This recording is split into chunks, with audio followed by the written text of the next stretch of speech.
कांग्रेस की भारत जोड़ो यात्रा इस समय पश्चिमी यूपी से गुजर रही है। इस यात्रा के बारे में बीजेपी ने तंज कसते हुए कहा था कि देश के बड़े सूबों में से एक यूपी में ये छोटी यात्रा। इस तंज का जवाब देते हुए राहुल गांधी ने एक बागपत में अग्निवीरों, किसानों और गरीब बच्चों के मुद्दे को उठाते हुए कहा कि बीजेपी को ये सब मुद्दे अब दिखाई नहीं देते हैं। नाकामियों को छिपाने के लिए कभी भी जूता, कभी टी शर्ट, कभी ठंड में टी शर्ट क्यों पहनना जैसे मामलों पर बात करते हैं। राहुल गांधी ने ये भी कहा कि सवाल उनकी टी शर्ट का नहीं है, बल्कि वास्तविक मुद्दे जैसे बच्चों, किसानों और देश के श्रमिकों का है।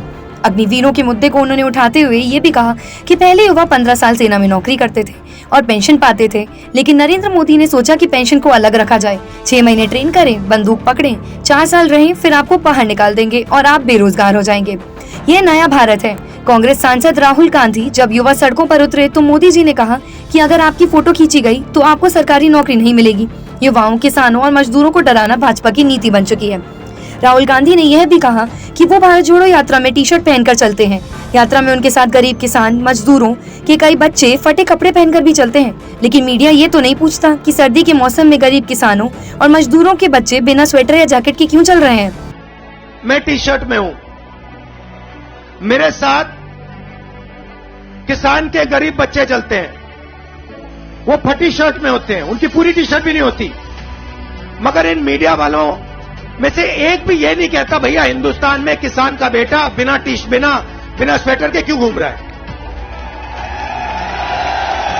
ये सवाल नहीं पूछेंगे, ये कभी नहीं कहेंगे भैया ये मजदूर है, ये टी शर्ट में क्यों घूम रहा है, ये किसान है, ये स्वेटर बिना जैकेट बिना क्यों घूम रहा है।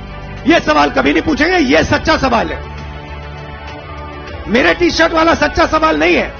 सच्चा सवाल यह है कि हिंदुस्तान के बच्चे, हिंदुस्तान के किसान, हिंदुस्तान के मजदूर टी शर्ट में सर्दी में क्यों घूम रहे हैं, ये सवाल है। इसके साथ ही उन्होंने यह भी कहा कि आज संसाधनों का एक बड़ा हिस्सा कुछ खास लोगों के पास जा रहा है और यह सब काम वो सरकार कर रही है जो अपने आप को गरीबों, वंचितों का रहनुमा मानती थी।